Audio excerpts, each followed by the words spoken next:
Hello, আসসালামু আলাইকুম। Hello everyone. আশা করি আপনারা সবাই অনেক ভালো আছেন। হোলসেল চাল ব্যবসার আজকে হচ্ছে ৫ম সেশন। গত ৪ সেশনে আমরা মোটামুটি এই বিজনেসের পুরো প্রসেসটাই আমরা দেখেছি। তো আজকে যেটা দেখব সেটা হচ্ছে যে এই বিজনেসের যে শুধু লাভ এবং বেনিফিট আছে সেটা নয়, এর কিছু অসুবিধাও আছে। সেই অসুবিধাগুলো একটু দেখব। সেই অসুবিধাগুলোকে আমরা ওভারকাম করে আমাদের এই বিজনেসটাকে যদি কন্টিনিউ করতে পারি তাহলে আমাদের এখানে প্রফিটেবল হওয়ার সম্ভাবনা অনেক বেশি থাকবে। সো চলুন আমাদের হচ্ছে মূল স্লাইডে ফিরে যাই। আমি শুরুতেই বলেছি এই বিজনেসের 85% আনঅর্গানাইজড। আনঅর্গানাইজড যেহেতু এখানে যারা এই বিজনেসটা পরিচালনা করতেছে তারা এটা আনঅর্গানাইজড ভাবেই করছে। ম্যাক্সিমাম যারা এই চালের ব্যবসাটা পরিচালনা করছে তারা খাতা কলমেই হিসাব নিকাশগুলো রাখে। সো আমি যদি এইখানে এই খাতা কলমে হিসাব নিকাশগুলো রাখি এবং অনেক সময় দেখা যায় যে হচ্ছে আমার কাস্টমারের নাম লেখার কথা মনে থাকে না, আমি হচ্ছে জাস্ট চাল এবং হচ্ছে কোয়ান্টিটি লিখে রাখতেছি। অনেক সময় কাস্টমার নাম খুঁজে পাই না, কোন কাস্টমারকে এটা বাকি দিছি। অনেক সময় কাস্টমারের নাম লিখছি, শুধু আমি সংখ্যা দিয়ে রাখছি, কিন্তু কোন চাল কত বস্তার কত টাকা দিছি সেগুলো লেখা হয় না। তো যার জন্য এগুলো হচ্ছে আমার হচ্ছে রাইটিং মিস্টেক। এই রাইটিং মিস্টেকটা অনেক বেশি হয়। রাইটিং মিস্টেকটা বেশি হওয়ার কারণে লস হয়ে থাকে এই ধরনের বিজনেসে। আবার আরেকটা রিস্ক থাকে যে এই খাতাটা, এটাকে লেজার খাতা বলে। এই লেজার খাতাটা যদি কোনো কারণে হারায় যায় তাহলে তো খুবই বিপদ। আমার এরকম একজন কাস্টমার ছিল যে যার হচ্ছে এই লেজার খাতাটাই হারিয়ে গেছে এবং সে তার বিজনেসে এই লেজার খাতা না পাওয়ার কারণে অনেক টাকা লস করছে। এটার কারণ হচ্ছে যে তার অনেক কাস্টমারের কাছে বাকি ছিল, কিন্তু কোন কাস্টমারের কাছে কত টাকা বাকি ছিল তার ওইটা মনে ছিল না। যেহেতু মনে ছিল না সেহেতু সে হচ্ছে ওইভাবে প্রপারভাবে টাকাটা তুলতে পারে না, যার জন্য উনি ওনার ওই বিজনেসে লস করেছে। তো স্টক মিলে না, এইটা খুবই কমন একটা ব্যাপার। যেহেতু আপনার গোডাউনে কত পরিমাণ প্রোডাক্ট রয়েছে, কোন সাপ্লায়ারের কোন আইটেমের কত কেজির প্রোডাক্ট রয়েছে। সাপোজ মোজাম্মেলের মিনিকেটের আমার 50 কেজির বস্তা কত পিস আছে, এইটা আমার ক্যাশে বসে থেকে এইটা বলা কোয়াইট টাফ। আবার আমি যদি একজন ফিজিক্যাল পার্সনকে যে বলি যে হচ্ছে তুমি যে এটা গুনে আসো যে এক্স্যাক্টলি কত স্টক আছে, তার জন্য টাফ। এই কারণ আমার এই গোডাউনে 20টা সাপ্লায়ারের মাল আছে। পার সাপ্লায়ারের যদি 4টা করে আইটেমের আবার 2টা করে হচ্ছে ভেরিয়েশন থাকে, তাহলে আমার এখানেই কিন্তু প্রায় অলমোস্ট 30 থেকে 40টা আইটেম। তা আমি যদি হচ্ছে এমন একটা আইটেম আমি পিছনের দিকে রাখছি, আবার আরেকটা আইটেম একটু সামনের দিকে রাখছি, তো পিছনের দিকে যে আইটেম রাখছি সেই আইটেমের একদম নিচ পর্যন্ত বস্তা কিন্তু আমার গোনাটা অনেক সময় টাফ হয়ে যায়। সো যার জন্য এক্স্যাক্টলি স্টক মেলানোটা খুব টাফ হয়। এটার একটাই কারণ, যেহেতু কোনো সিস্টেম ম্যানেজ করতেছে না, ম্যানুয়ালি এটা ম্যানেজ করলে স্টক মিলবে না বা মিলানোটা একটু টাফ, এটাই স্বাভাবিক। কোন আরেকটা যেটা হচ্ছে কোন প্রোডাক্টটা আমার সবচেয়ে বেশি বিক্রি হচ্ছে, কোন প্রোডাক্টটা আমার কম বিক্রি হচ্ছে, এই জিনিসটা আমার আইডিয়ার উপর ভিত্তি করে ধারণা করতে হয়। এইটা আমি এক্স্যাক্টলি জানি না, কারণ আমার কাছে ওই ধরনের কোনো স্ট্যাটিস্টিক রিপোর্ট নাই। যার কারণে যেটা কম বিক্রি হচ্ছে সেটাকে যে আমি পুশ করবো আমার কাস্টমারের কাছে যে ভাই এইটা নিয়ে যান, এটাও মোটামুটি অনেক ভালো প্রোডাক্ট, এটার কাছাকাছি প্রোডাক্ট বা ওইটার কাছাকাছি প্রোডাক্ট আমি আপনাকে 10 টাকা কমে দিচ্ছি। তো এই ধরনের যে ক্রস সেলিং মার্কেটিং বা এটাকে হচ্ছে প্রোমো মার্কেটিং, এগুলো কিন্তু আমরা করতে পারি না। ভুয়া রিপোর্টিং অনেক হয়, কারণ আপনার যারা কর্মচারী আছে তারা কিন্তু জানে যে এই স্টক মালিকের বোঝার কোনো ক্ষমতা নেই কয় বস্তা এখানে আছে। ওখান থেকে সে ঠাস করে 1 বস্তা সে সেল করে দিল বা এখান থেকে আউট করে দিল। আপনি যেহেতু জানেন না আপনার এই গোডাউনে এক্স্যাক্টলি কত বস্তা স্টক আছে, সেহেতু কিন্তু আপনি এটা ট্রেস আউট করতে পারবেন না। এই ধরনের লসে অনেক সময় এই চাল ব্যবসায়ীরা পড়ে থাকেন। চাল ব্যবসায় বাকি ছাড়া আপনি ব্যবসায় করতে পারবেন না। আপনি হোলসেল বিক্রি করেন আর খুচরা বিক্রি করেন, আপনার বাকিতে চাল বিক্রি করতেই হবে। তো এখানে বাকির টাকাটা অনেক আটকে থাকে। কোন কাস্টমারের কাছে আমার কত টাকা বাকি আছে এবং কোন কাস্টমার আমার কতদিন ধরে এই বাকিটা রাখছে, যদি এরকম আপনার একটা পিকচার থাকতো যে আমার রাসেল নামে একজন কাস্টমার 30 দিন আগে বাকি নিচ্ছে, তার কাছে আমি হচ্ছে 2500 টাকা বাকি পাই। আবার হাসান নামে একজন কাস্টমার, সে হচ্ছে 1 মাস 10 দিন আগে সে হচ্ছে বাকি নিছে 3000 টাকার বাকি। তাহলে আমি কিন্তু তাদেরকে যখন সে আবার পরবর্তীতে আমার কাছ থেকে প্রোডাক্ট কিনতে আসতেছে, তাদেরকে কিন্তু আমি ফলো আপ করতে পারতেছি, ভাই তোমার কাছে তো 3000 টাকা বাকি আছে, ভাই তোমার কাছে তো 2500 টাকা বাকি আছে, কাইন্ডলি ওই টাকাটা তুমি পরিশোধ করো। সো এইভাবে কিন্তু আমরা তাকে তাগাদা দিতে পারতেছি, অথবা তাকে ওভার দ্য ফোনে কিন্তু আমি তাগাদা দিতে পারতেছি যে এই তোমার এই টাকাটা বাকি আছে, তুমি বাকিটা পরিশোধ করো। কিন্তু আমার কাছে যদি এরকম পিকচার না থাকে, কার কাছে কত টাকা বাকি আছে, কে কতদিন হলো বাকিটা নিছে, তাহলে কিন্তু আমি এই ফলো আপটা করতে পারতেছি না। যার জন্য এই বিজনেস যারা করছেন তারা ব্যবসায়িকভাবে ক্ষতিগ্রস্ত হচ্ছেন। কত টাকা এই মাসে আমার খরচ হলো, কত টাকা আমার অ্যাকচুয়াল গ্রস প্রফিট হলো, কত টাকা অ্যাকচুয়াল আমার নিট প্রফিট হলো, এগুলো কোনো কিছুই কিন্তু মালিক জানতেছে না। টোটালি অন্ধকারের মধ্যে থাকতেছে। তারা হাইপোথিসিস মাস শেষে একটা নর্মাল একটা হিসাব নিকাশ করে সাপ্লায়ারের কাছে কত টাকা বাকি আছে, গোডাউনে কত টাকা পসিবল থাকতে পারে, কাস্টমারের কাছে কত টাকা পসিবল বাকি থাকতে পারে, এরকম একটা অন অ্যাভারেজ করে একটা আইডিয়া করে যে এত টাকা আমার হয়তো প্রফিট হইতে পারে, কিন্তু শিওর না যে তার এই টাকা প্রফিট হয়েছে। এই বিজনেসে আরেকটা অসুবিধা যেটা, যদি সিস্টেমেটিক্যালি যেহেতু এই বিজনেসটা না বা কোনো সিস্টেম তারা তো এটা মেনটেন করে না, তো যার কারণে সাপ্লায়ারের সাথে ডিরেক্ট কমিউনিকেশন মালিকের থাকে এবং কাস্টমারের সাথেও ডিরেক্ট কমিউনিকেশন থাকে, এবং কোন সাপ্লায়ারের কাছ থেকে কোন প্রোডাক্ট নেওয়া হয়, কোন কাস্টমার কোন কোন প্রোডাক্ট নিছে, এগুলো দেখা যায় যে অনেক সময় যারা স্টাফ আছেন বা ম্যানেজার আছেন এটা জানে না। সো যার জন্য দেখা মালিক নির্ভরতা এখানে অনেক বেশি, যে একটা সাপ্লায়ারের কাছ থেকে মাল নিতে হলে বা কাস্টমার সেল করলে বা কাস্টমার এসে আগে মালিককে খুঁজে, সো এই ধরনের ইস্যুগুলো হয়। সো অনেক সময় যদি আপনার একটা সিস্টেম থাকে, সো আপনার এই সিস্টেমের যদি একটা সিস্টেমেটিক্যাল ওয়েতে যদি আপনি এই জিনিসটা পরিচালনা করেন, তাহলে কিন্তু এই কাস্টমার কে সাথে প্রিভিয়াস ডেটা নিয়ে আপনার যে ম্যানেজার সে কিন্তু কথা বলতে পারবে, এবং প্রিভিয়াসলি সে কী কী প্রোডাক্ট কিনছে সেগুলো কিন্তু সে দেখে ওই কাস্টমারের সাথে ওইভাবে ট্রিট করতে পারবে যে ভাই আপনি তো এই প্রোডাক্ট নিচ্ছেন, এই প্রোডাক্টটা এখন ভালো। তখন কাস্টমার কিন্তু রিলেটেড ফিল করবে, জানে উনি তো সবই জানে আমার সম্পর্কে।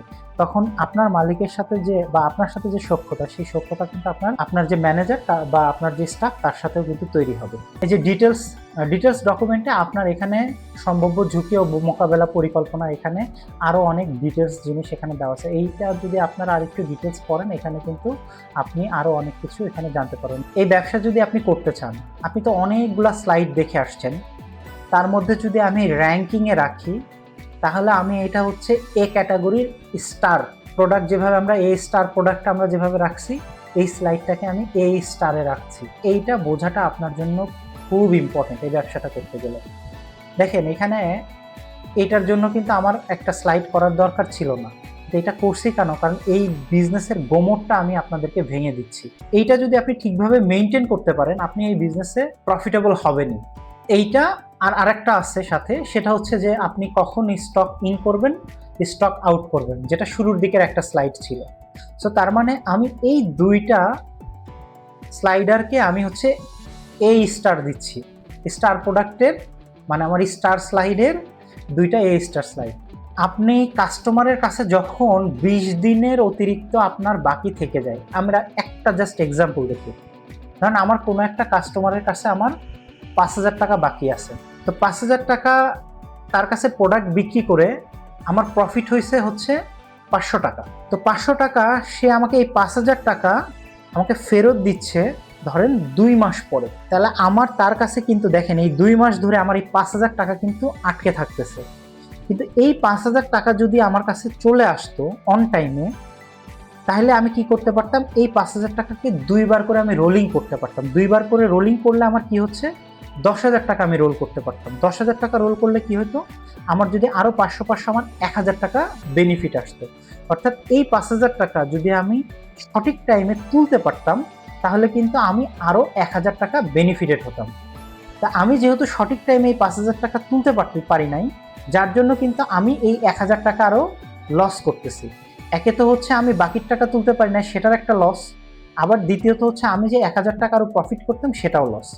তাহলে দেখেন আমার এই বাকির টাকা আটকে থাকলে আমার কত টাকা লস হচ্ছে। আপনি যদি এই ধরনের কাস্টমার থাকে যে তাকে আপনি ডিসকাউন্ট দিবেন, খেয়াল করেন এই কাস্টমারটাকে আমি যদি বলতাম ভাই আপনাকে 250 টাকা দেওয়া লাগবে না, 250 টাকা কমে আপনি আমাকে বাকি টাকা দেন, সে যদি অন টাইমে ওই টাকা দিয়ে দিত, বা 250 টাকা আপনি ডিসকাউন্ট দিয়ে যদি আপনি 15 দিনের মধ্যে এই টাকাটা তুলতে পারতেন, তাহলে কিন্তু দেখেন 1.5 মাস কিন্তু আপনি দুইটা সাইক্লিং যদি করতে পারতেন, আপনি কিন্তু 1,000 টাকা রেভিনিউ নিয়ে আসতে পারতেন এই প্রোডাক্ট থেকে, তাই না? তাহলে 1,000 টাকা আর আপনার ওই যে 250 টাকা, তাহলে 1250 টাকা কিন্তু রেভিনিউ আসতো আপনার এই অ্যামাউন্ট দিয়ে। আর এখন আপনি যদি 2 মাস পরে ওই টাকাটা আপনি নিয়ে আসেন, তাহলে কিন্তু আপনার মাত্র 500 টাকা আপনার রেভিনিউ থাকতেছে, আপনি এখানে রেভিনিউ লস করতেছেন অলমোস্ট 750 টাকা। এইটাই হচ্ছে ট্রিক্স। এই বিজনেসে কেউ 30,000 টাকা প্রফিট করে, কেউ আবার 60,000 টাকা প্রফিট করে। এটা করার পিছনে কারণ সে কিভাবে কাস্টমারের সাথে ডিল করতেছে, বাকির ডিলিংসটা সে কিভাবে করতেছে, স্টক ইন এবং আউটের ডিলটা কিভাবে করতেছে, তার কাছ থেকে কিভাবে সে প্রোডাক্ট কিনতেছে, এই জিনিসগুলোই কিন্তু ট্রিক্স। আপনি দাম যখন কম তখন যদি আপনি বেশি প্রোডাক্ট নিতে পারেন এবং স্টক যখন ছেড়ে দেওয়ার কথা মানে আউট করে দেওয়ার কথা তখন যদি আপনি প্রপারভাবে স্টক আউট করতে পারেন, এই মেকানিজমটা আর এইখানে এই কাস্টমারের এই ডিলিংস, এই সাইকেলিংটা যদি কমায় নিয়ে আসতে পারেন, এই বিজনেসে আপনি 100% খুব ভালো প্রফিট করতে পারবেন। তো সেটাই আমি কিন্তু এখানে বলছি। 12 দিনে যদি স্টক মানে বসে থাকে, মানে 15 দিনের যদি আপনি বাকি আদায় করেন, ধরেন আপনি একটা প্রোডাক্ট কিনে নিয়ে আসছেন, তো কিনে নিয়ে আসার পরে ওই প্রোডাক্ট তো তখনই সঙ্গে সঙ্গে সেল হচ্ছে না, ওই স্টকটা আপনার গোডাউনে থাকতেছে। তো গোডাউনে আমার ধরেন 12 দিন পর্যন্ত আছে, অন অ্যাভারেজ আমার যতগুলো স্টক আছে 12 দিন থেকেই 12 দিনের মধ্যে স্টক আউট হয়ে যায়।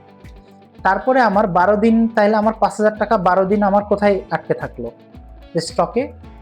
তারপরে হচ্ছে আমার কি হলো, 15 দিন আমার কাস্টমারের কাছে বাকি থাকলো। তাহলে 15 দিন কিন্তু আমার কাস্টমারের কাছে বাকি থাকলো, তাহলে 12 আর 15 কত হচ্ছে? 27 দিন। তাহলে 27 দিন আমার কি হচ্ছে, এই টাকাটা কিন্তু আমার কি হচ্ছে, আটকে থাকতেছে। আর সাপ্লায়ারের কাছে আমি আবার বাকি রাখি হচ্ছে 7 দিন। তাহলে আমার এই যে 5,000 টাকা আমি কিন্তু বাকি রাখতেছি সাপ্লায়ারের কাছে, মানে সাপ্লায়ার আমার কাছে পাই। তাহলে আমি এই 27 দিন থেকে যদি আমি 7 দিন বাদ দিই, তাহলে আমার কয় দিন থাকে? 20 দিন। তার মানে আমার এই 5,000 টাকা 20 দিনে কিন্তু সাইকেলিং হচ্ছে। তাহলে আমি যদি এই 5,000 টাকা 20 দিনে সাইকেলিং করাইতে পারি, তাহলে দেখেন আমার 10 লাখ টাকা আমি 20 দিন করে যদি সাইকেলিং করি, আমার 18 বার হচ্ছে বছরে। তাহলে বছরে আমি 10 লাখ টাকাকে 18 বার আমি হচ্ছে সাইকেলিং করলাম। তাহলে 10 লাখ টাকাকে যদি আমি বছরে 18 বার যদি সাইকেলিং করি, তাহলে আমার কত টাকা হচ্ছে আমি ইয়ে করতেছি? এবার আপনি একটু গুণ দেন, 10 ইন্টু 18, 10 ইন্টু 18 কত হয়? 1,80,00,000 টাকা। ইন্টারেস্টিং না? আপনি 10 লাখ টাকার পুঁজি নিয়ে ব্যবসা করে এক বছরে আপনি 1,80,00,000 টাকার হচ্ছে টার্নওভার করতেছেন। যে আপনি যদি এই সাইকেলিংটা যত কমায় নিয়ে আসতে পারেন, আপনি যদি 20 দিনের জায়গায় 10 দিন নিয়ে আসতে পারেন, এটা তাহলে আপনার আরও বেশি রেভিনিউ হবে, আপনি তখন 3,60,00,000 টাকা হবে। তো আমি দেখেন এখানে চক্র ছোট করার 5টা কৌশল দেখেন আপনি এখানে, যে আপনি এই যে ইনস্ট্যান্ট 15 দিনের আপনার বাকিতে 15 দিনের বেশি বাকি আপনি রাখবেন না। আর নতুন যে সমস্ত কাস্টমার আপনার কাছে আসবে তাদের ক্রেডিট লিমিট ছোট রাখবেন, 5,000 10,000 টাকা না দিয়ে তাদেরকে 2,000 3,000 টাকার মধ্যে রাখলেন। স্লো স্টকে ডিসকাউন্ট দেওয়া, যেমন হচ্ছে আপনার যে স্টকটা চলতেছেই না, সেটা তো আপনার স্টকে পড়ে থেকে আপনার লস, আপনি সেটাকে ডিসকাউন্ট দিয়ে স্টক আউট করে দেন, আবার নতুন মাল কিনে আবার রিসাইকেল করেন। মানে এখানে যেহেতু কন্টিনিউয়াস মাল সেল হবে, যত সেল হবে ততই কিন্তু আপনার রেভিনিউ আসতেছে।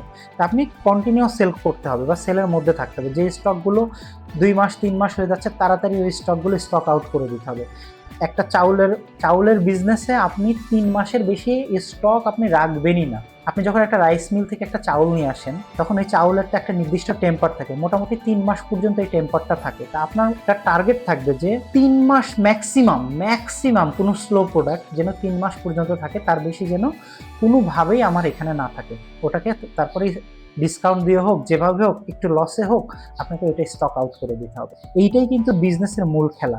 আমি আমার যারা সাপ্লায়ার আছে তাদের কাছে যদি আমি হচ্ছে ক্রেডিট লিমিট বাড়াইতে পারি এবং বাকি ইয়েটা বাড়াইতে পারি, যে আমি ওখানে 30 দিন বা 15 দিন বা 30 দিন করতে পারি, তাহলে আমার এখানে কাস্টমারের এদিকে যদি আমি বাকি দিই, ওইটা প্লাস মাইনাসে কভার হয় কিনা, ওই জিনিসটা খুব ইম্পর্টেন্ট। ওইটাকে আপনার ব্যালেন্স করতে হবে। আপনি যদি ভেন্ডরের ক্রেডিটের সাথে আপনি আপনার কাস্টমারকে যে ক্রেডিটটা দিচ্ছেন ওইটাকে যদি ব্যালেন্স করতে পারেন, তাহলে দেখবেন খুব ব্যালেন্সড একটা বিজনেস আপনি পরিচালনা করতে পারতেছেন। এই ছিল আমাদের ওভারঅল হোলসেল চাল ব্যবসা। আশা করি যারা সেশন 1 থেকে এবং সেশন 5 পর্যন্ত পুরো ভিডিওগুলো দেখেছেন, তাদের চাল ব্যবসা সম্পর্কে খুব ভালো আইডিয়া তৈরি হয়েছে। এখন আপনারা আপনাদের চাল ব্যবসার জন্য কিভাবে প্ল্যানিং করতে হয় এবং কী কী জিনিস আপনাদের জানা থাকা জরুরি, সেই জিনিসগুলো কিন্তু আপনারা এখন জানতে পারবেন। আপনারা যারা এই ভিডিও দেখে উৎসাহিত হয়ে চাল ব্যবসা করতে উদ্যুক্ত হচ্ছেন, তাদেরকে স্বাগত জানাই। এবং এই চাল ব্যবসা করতে গিয়ে সিস্টেমেটিক্যালি যদি কোনো ধরনের সিস্টেমের আপনার প্রয়োজন হয়, আপনারা নির্দ্বিধায় আমার সাথে কমিউনিকেট করতে পারেন।